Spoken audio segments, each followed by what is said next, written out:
everyone. Today I am going to take a lecture of hypotheses, and our next type is the F test. So we have already seen in our previous lecture for T student test or T test.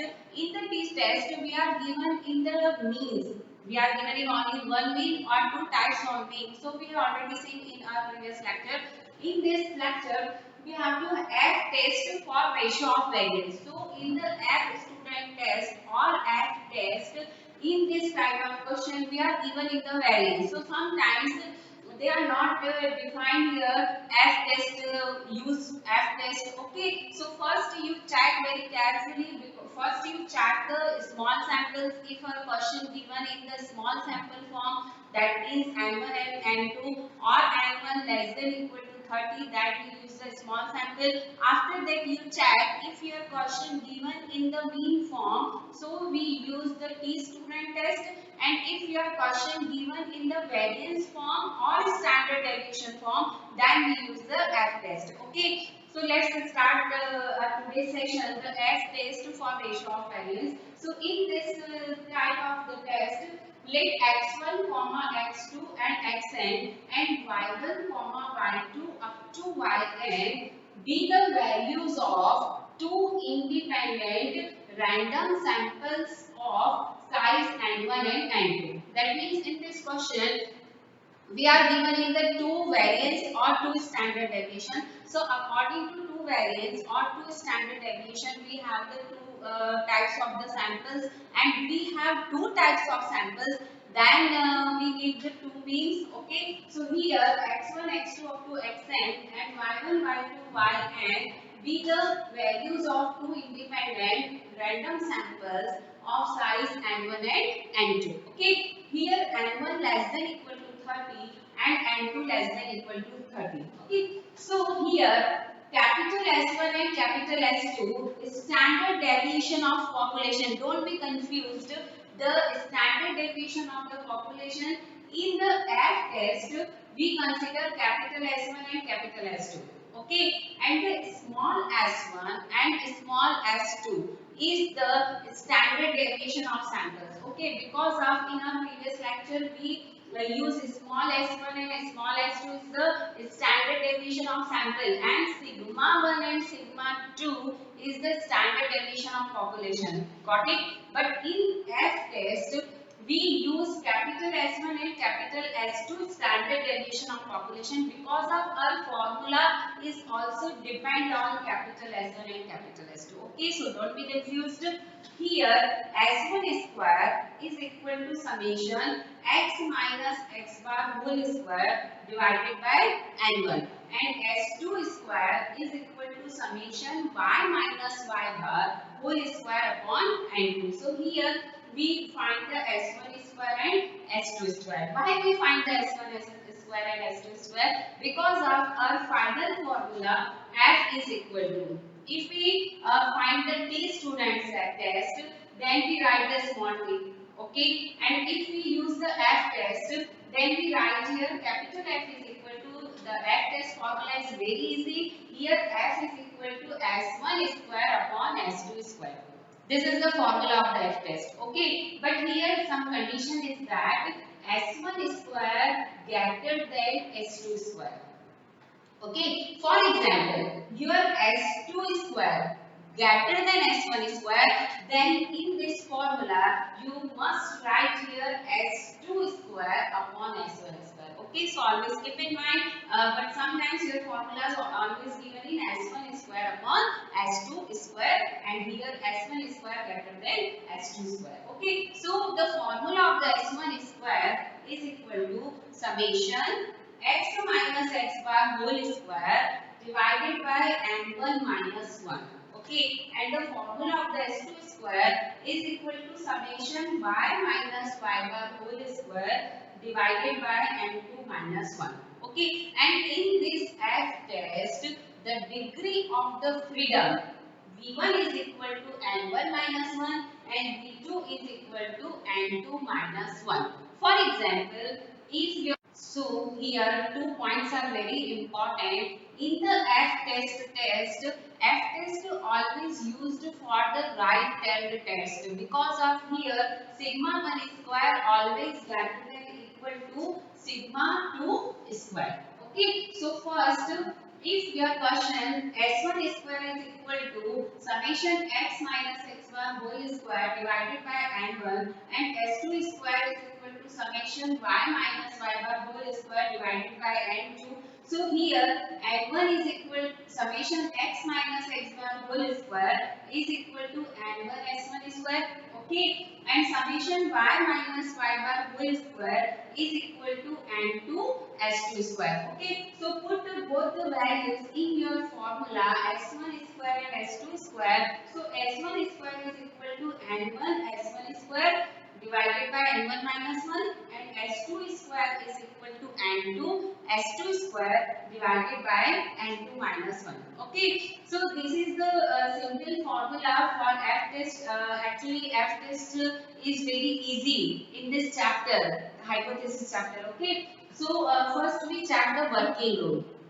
So our first working rule is first we write the null hypothesis. We are already know that we write here the 6 step. Number 1 is the null hypothesis. Second is the alternative hypothesis. Third one is the level of significance. Fourth is the test static. Fifth is the critical value, and last step very important is the decision. Okay, in every question, every problem, according to decision, we write only the mod of z or mod of t or mod of f always less than the mod of z alpha, mod of t alpha or mod of h alpha. Okay, if your mod of t less than the t alpha that means what? Alpha that means your level of significance. Okay, so if we find the z values, because of here we use the z is in the large sample. Okay, so z alpha, the value of the z alpha according to our table, you always keep in mind.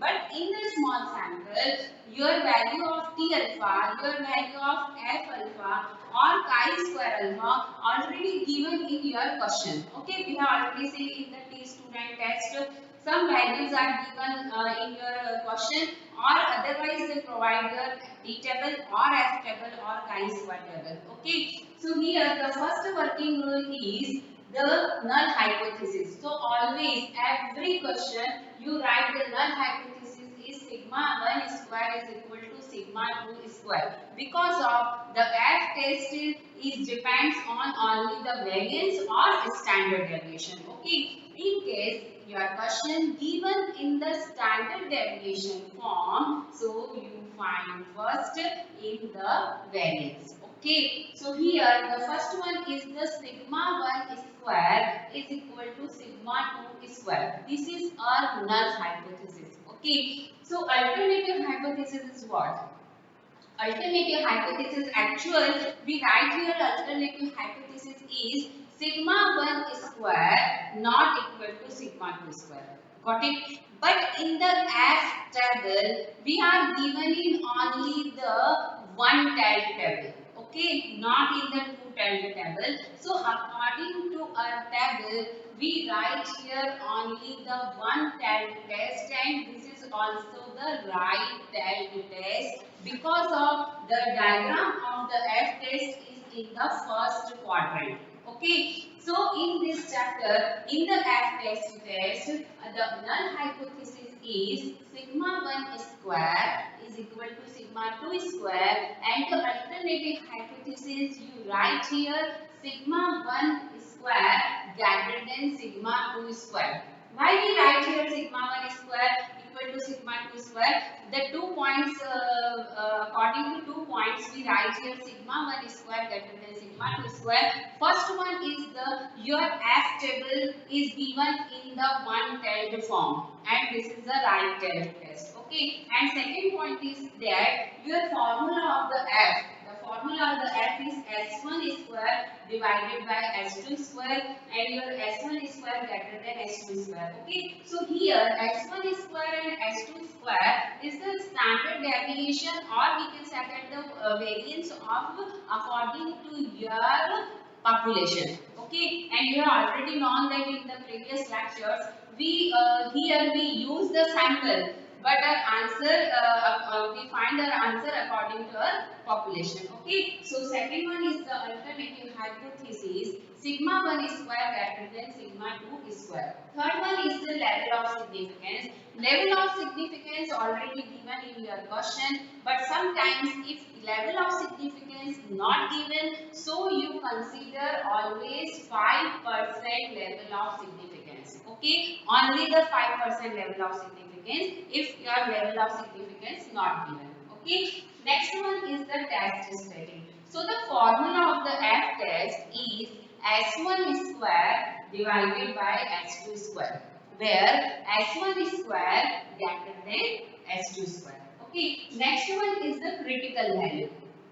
So in the t-test, your critical value b is equal to n minus 1, or we are given in the 2 means, so we write here b is equal to what? N1 plus N2 minus 2. Okay, but in the F test, we use in the 2 samples because of 2 standard deviation or 2 means already given in your question. So always b1 is equal to N1 minus 1 and b2 is equal to N2 minus 1. So your degree of freedom, according to your degree of freedom, the value of b1 and b2 already given in your question. Okay, that is in case b1 N1 is equal to 5 and N2 is equal to 6. Okay, N1 is equal to 5. So V1 is equal to 4. Got it? And N2 is equal to 6. So V2 is equal to 5. That means V1 equal to 4 and V2 is equal to 5. So according to your question, we are already given in the value of V1 equal to 4, comma V2 equal to 5 is equal to, for example, 3.545.